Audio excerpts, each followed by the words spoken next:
Bonjour et bienvenue sur l'espace dédié au site mécaniqueuniverselle.net, le site qui essaie de démontrer que l'humanité dans son ensemble évolue vers son ultime perfection. Nous avançons tranquillement vers notre ultime perfection. Alors il faudra encore quelques siècles vraisemblablement d'évolution, mais nous avons fait la plus grande partie de notre chemin entre le moment où nous nous sommes distingués en tant que groupe humain, groupe vivant, espèce vivante particulière. Quand nous nous sommes séparés de la branche des primates pour devenir cette humanité avec une conscience différente qui a développé son esprit d'une autre manière, avec beaucoup plus de rapidité, et ça ne fait pas de nous une espèce supérieure, ça fait de nous une espèce différente, qui a sa vocation, qui a sa particularité, mais qui n'a pas à se sentir supérieure en réalité, parce que cette supériorité, elle est injuste. Et surtout lorsqu'elle permet d'abîmer, de maltraiter les autres espèces, évidemment. Donc, dans cette réflexion vers l'évolution, vers notre ultime perfection, il m'est apparu qu'une espèce, peut-être d'autres, mais qu'au moins cette espèce-là, l'espèce des baleines, avait déjà atteint cet état d'extase. Alors, c'est l'évolution... Ah mais voilà, je me perds dans mon... j'ai pas précisé que c'est que dans la perfection vers laquelle nous allons, il y a tout un tas de choses, et y compris la véritable finalité de cette perfection. Et cette finalité, selon moi, c'est l'accession à l'extase facile, l'accession à ce sommet, à l'esprit supérieur, à l'esprit absolu. En somme, le plus haut degré, selon moi, de l'esprit, c'est la capacité à vivre l'état d'extase, c'est-à-dire d'être dans un état de contemplation absolue, d'être en présence de l'immédiat total, d'être absolument présent au monde, d'avoir l'esprit qui est complètement là. Et en fait, c'est le seul moyen d'être absolument en vie, en réalité. Parce que quand notre esprit pense à demain, à tout à l'heure, ou est animé de pensées du passé, ou est influencé par le passé, ou est influencé par l'avenir. Et par exemple, là, je suis dans un état de conscience ordinaire qui n'est pas présent totalement. Je ne suis pas en état de contemplation, en état d'absolue présence, parce que je dois penser, mon esprit est en train de penser à ce qu'il va dire dans une petite seconde, etc. Il doit anticiper tout ce qu'il est en train de créer. Et donc, ça fait que je ne suis pas dans ce présent absolu. Dans le présent absolu, il n'y a plus de mots, on ne peut plus parler, parce qu'on est dans un état de contemplation. Les mots sont inutiles, c'est extrêmement difficile en état d'extase de s'exprimer pour avoir fait l'expérience. Pendant une semaine de cet état-là, de façon accidentelle, au tout début de la mécanique universelle, au tout début de cette théorie, donc il y a 23 ans maintenant, eh bien, j'ai réalisé la différence qu'il y avait entre l'état de conscience ordinaire, c'est-à-dire là, par exemple, et c'est valable pour, on est 8 milliards d'individus, les 8 milliards quasiment, il y a peut-être une petite marge d'individus qui ont atteint cet état d'extase, mais globalement, l'humanité n'a pas accès à cet état d'extase. On est dans la conscience ordinaire qui nous permet de construire l'humanité et donc de construire cette perfection pour nos futurs descendants qui, eux, n'auront plus besoin de se projeter dans l'avenir, ils auront résolu leurs problèmes du passé, on aura réglé les problèmes qui font que notre passé impacte notre présent, nos traumatismes, voilà tout ce qu'on a vécu, tout ce qui est chargé et qui fait que nous ne sommes pas complètement libres, complètement épanouis, complètement présents à ce monde, justement. Et là, voilà, ce que je viens de découvrir, c'est qu'en fait, en parlant, en créant, là, par exemple, cette vidéo que je suis en train de faire m'empêche obligatoirement d'être présent au monde. Parce que mon cerveau est obligé d'anticiper la phrase qui vient, d'anticiper la fin de la phrase, d'être dans le futur en somme, de ne pas être dans le présent. Et donc, c'est ce qui fait que je ne suis pas imprégné de de l'état dans lequel on peut être, dans l'état d'extase. Dans l'état d'extase, on est... le corps vit quelque chose d'absolument magique, d'absolument incroyable. C'est une jubilation totale, c'est une jouissance absolue. C'est la jouissance, comme la jouissance sexuelle, comme le moment de l'orgasme, sauf que c'est un orgasme qui continue en permanence, qui dure le temps de l'extase. Pour Plotin, ça a duré quelquefois 5 minutes, et puis voilà, pour d'autres, ça dure peut-être pour la sage hindoue, qui, semble-t-il, est dans cet état d'extase, et on dirait bien que c'est le cas, à mon sens, quand on la voit, elle est dans cet absolu présent, la plupart du temps. Et puis, bon, pour moi, ça a duré 1 semaine environ. Voilà. Et dans cet état, c'est vraiment autre chose. Alors, cet état-là, c'est une des visées, c'est la visée principale de l'évolution de l'humanité vers sa perfection, mais l'humanité apporte autre chose que dans sa présence à l'univers, dans cet univers, notre présence a d'autres rôles que d'atteindre aussi notre ultime perfection. Elle a comme rôle de comprendre ce monde, de l'éclairer, de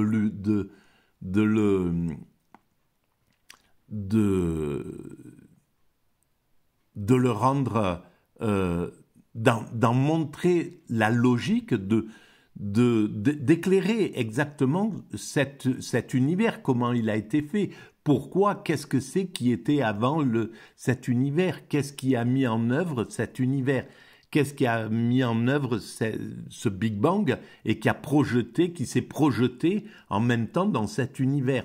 Donc cet univers, si on pense que ce qui a créé cet univers, c'est ce qu'on appelle le divin, cette entité dont on ne peut rien dire, dont pour l'instant c'est impossible de même pouvoir l'imaginer.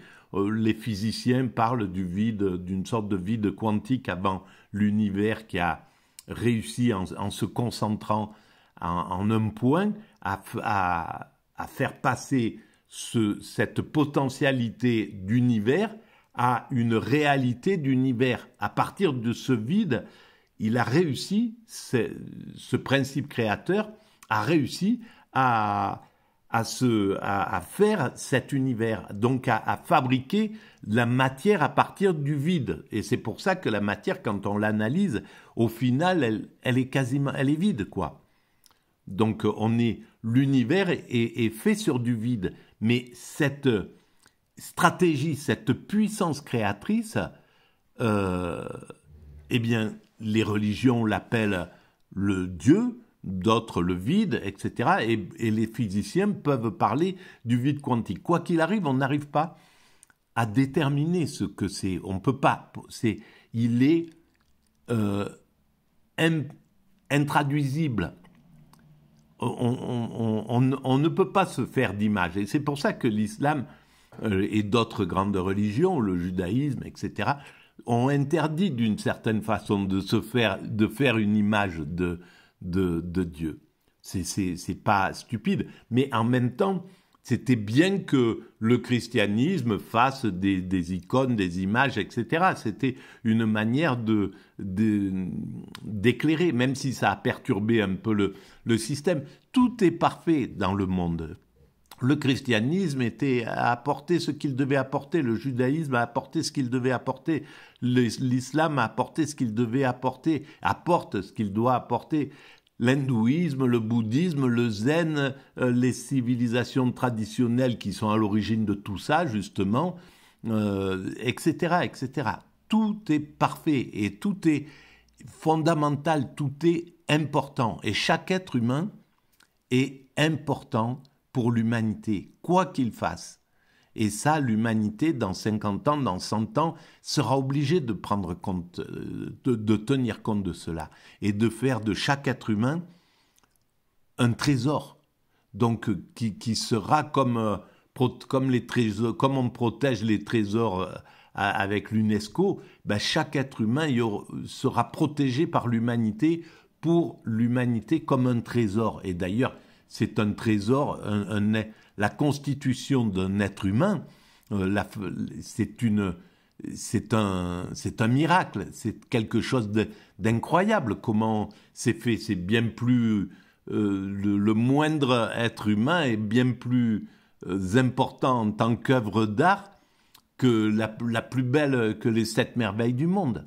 Il n'y a pas photo là derrière. On le comprendra et on protégera chaque être humain comme on commence à protéger les forêts, les rivières, l'eau, l'air, etc., etc. Ça sera de la même manière. Mais ça prendra du temps. Et alors, ça c'est notre spécificité, c'est ce qui fait que notre humanité a un rôle bien particulier. Ça ne veut pas dire que nous sommes les protégés du divin, que nous sommes voilà, on n'en sait rien, on ne sait pas. Peut-être que oui, on est les chouchous de Dieu, et peut-être qu'on est juste là pour révéler justement à ce divin ce qu'il a fait de façon intuitive, ou je ne sais pas. On peut tout imaginer, on peut, etc. Ce qui est incroyable, c'est que, selon moi, les baleines ont déjà atteint l'extase. Je vais essayer de le démontrer. On va lire le chapitre que je leur consacre. C'est un texte de 2002. Mais ça ne veut pas dire qu'elles ont atteint cet état-là, l'extase. Ça ne veut pas dire que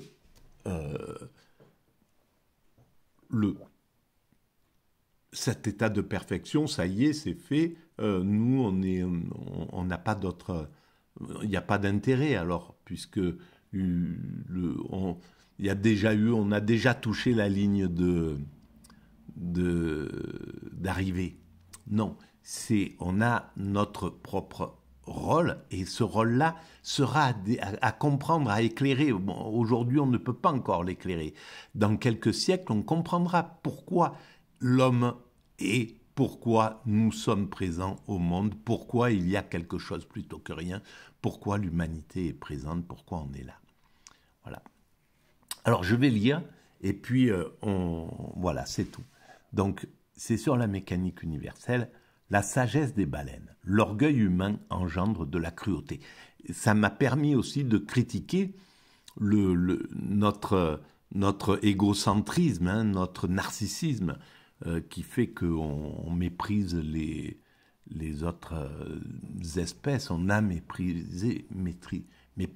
Alors ça, c'est en train de changer, évidemment. On voit bien qu'après les excès des années capitalistiques, qui n'ont plus regardé le vivant que comme un kilo de choses à vendre, eh bien, on est en train de revenir doucement sur autre chose. Et dans 100 ans, ça sera plus la chasse à la baleine, ça sera terminé, etc., etc. L'impact, voilà, il ne faut pas se fier sur ce qu'on est en train de vivre. Aujourd'hui, on est encore des bourrins, on est encore dominé par des bourrins, on est encore sous la coupe des bourrins qui font la guerre, qui cherchent à creuser encore plus du pétrole, à faire, voilà, qui sont incapables d'évoluer autrement que par l'antagonisme, que par la domination-subordination, domination-soumission, etc. On est encore sous cette coupe-là. Et ils sont organisés de façon pyramidale, donc on ne peut pas arriver à faire tomber le truc. On lutte, il y a des millions et des millions de gens qui luttent contre ce truc, qui finira par vaciller puis par tomber, et peut-être plus rapidement que ce qu'on peut l'imaginer. Mais en tout cas, bon voilà, on en est là aujourd'hui. Mais on ne peut pas être plus évolué que ce qu'on est. On est dans une logique d'évolution. Alors, quiconque admet le principe général de l'évolution doit reconnaître chez les animaux dits supérieurs des facultés mentales similaires à celles du phénomène humain, des facultés susceptibles des mêmes développements. Alors attention, j'ai écrit ça en 2002, donc il y a des choses peut-être injustes et orgueilleuses, et peut-être, voilà, je ne l'ai pas relu depuis, donc on va voir un petit peu, il faut aussi regarder ça avec assez de tolérance. Nous ignorons comment les autres espèces pensent et ressentent le monde. Pourtant, nous traitons leurs sentiments comme inférieurs aux nôtres. Même si la science a fait d'énormes progrès dans la compréhension des autres formes vivantes, nous en ignorons encore les aspects les plus importants. Leurs pensées, leur véritable relation face à la vie, à la mort, à l'amour, à l'autre, nous sont inconnus. De moins en moins, on commence à comprendre vraiment, et là on voit en 23 ans d'évolution la différence. On commence, et grâce aux réseaux sociaux qui filment tout, on commence à voir à quel point l'intelligence des bêtes, sans parler, est aussi intense, et si ce n'est pas supérieure d'ailleurs, parce que peut-être que la parole nous a enlevé des vocations sensibles, des qualités sensibles. Mais bon, c'est pour la bonne cause, hein, ça nous permet de construire l'humanité. Mais on est en train de prendre conscience de ces choses-là. Nous sommes inconnus. Eh bien, malgré cette ignorance, nous agissons bien souvent avec la certitude d'avoir affaire à un monde insensé et insensible, un monde aux sentiments inférieurs à ceux des humains. Par cette conviction gratuite, notre espèce s'autorise toutes sortes d'abus envers le reste du monde animal. Elle se conduit avec orgueil, arrogance et parfois avec sadisme. Notre insensibilité et notre narcissisme peuvent mener à tous les crimes. Ces pathologies ont conduit au sacrifice de millions de nos congénères, les guerres, et transforment notre société en véritable tortionnaire envers les autres espèces vivantes. Quand on prendra conscience à quel point une poignée d'hommes ont envoyé des centaines de millions à travers l'histoire d'autres hommes se faire tuer et se tuer mutuellement, on va halluciner, quoi, hein, quand on regardera ça avec... voilà, là actuellement il y a des guerres, il y a 3 ou 4 guerres qui se déroulent un peu partout, au Congo, en Israël, au Yémen, en Ukraine, etc., etc., au Karabakh, etc. Et là, c'est des types qui envoient au casse-pipe d'autres types, quoi. Voilà. Comme ça, et ça paraît normal. Personne ne se révolte, on accepte, voilà, parce que on est dans ce système pyramidal où les dominants dominent parce qu'ils tiennent les médias, parce qu'ils tiennent le système policier, parce qu'ils tiennent l'armée, parce qu'ils tiennent la politique, parce qu'ils tiennent, etc., etc. Et donc, une poignée d'hommes font tuer sans complexe, sans se poser de questions de l'importance de la vie, de pourquoi il y a la vie, quelle est l'importance d'un être humain, quoi.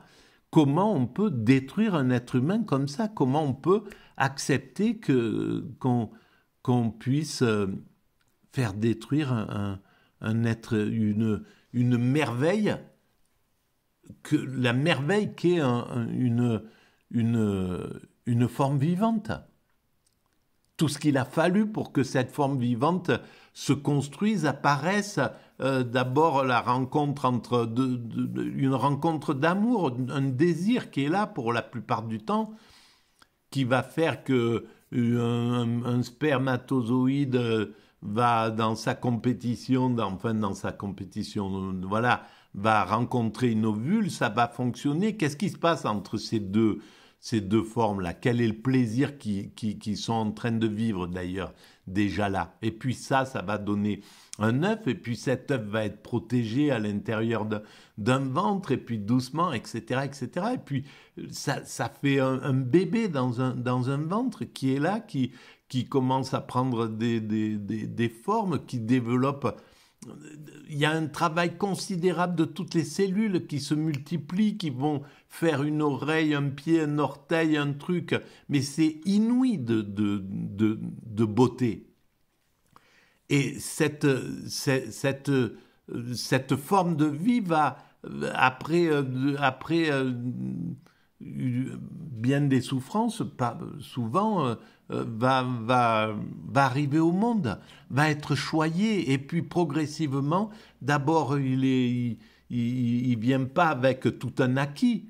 Il va falloir qu'il acquérisse tout un tas de choses. Il va commencer à s'éveiller, à voir, à parler, à apprendre tout un tas de choses. Ça va être compliqué pour lui dans son développement. Et puis, il va se développer, il va apprendre, il va être cet enfant qui va être éveillé, etc. Et tous ces types qui se font tuer dans ces guerres-là, qui sont bombardés, qui sont tués innocemment et tout. Mais ils ont suivi, ils ont amené ils ont appris tout un tas de choses, ils ont développé une personnalité, une œuvre d'art, quoi. Eh bien, cette œuvre d'art, elle est détruite comme ça parce que quelques types derrière des bureaux, ils disent allez-y, il faut les bombarder, il faut faire ça, il faut les détruire, il faut les tuer, etc., etc. Mais c'est aberrant quand on y réfléchit. Et cette aberrance-là, cette ignominie va devenir la norme de l'humanité future. Dans le futur, on ne pourra plus les regarder, ces types-là, comme des gens normaux. On comprendra à quel point c'est eux qui sont porteurs des pathologies. C'est pas ceux qui sont ils sont bien plus porteurs de pathologies que le trisomique ou qui vivent dans des asiles. Bon, voilà, je vais arrêter là pour cette vidéo. Je vais reprendre dans la foulée. Si vous pensez que ces pensées atypiques ont un peu d'intérêt, eh bien, vous pouvez mettre des pouces, vous pouvez vous abonner, ça donne de la visibilité. Vous pouvez envoyer les liens à vos amis qui sont susceptibles d'être intéressés, et vous pouvez mettre des commentaires. Il paraît que les commentaires, ça fait aussi évoluer la visibilité. Et j'y réponds systématiquement, en principe. J'y réponds mal parce que je suis un peu phobique et social, et même à l'écrit, je suis pas très doué non plus. Voilà. Allez, à bientôt. Merci de votre écoute.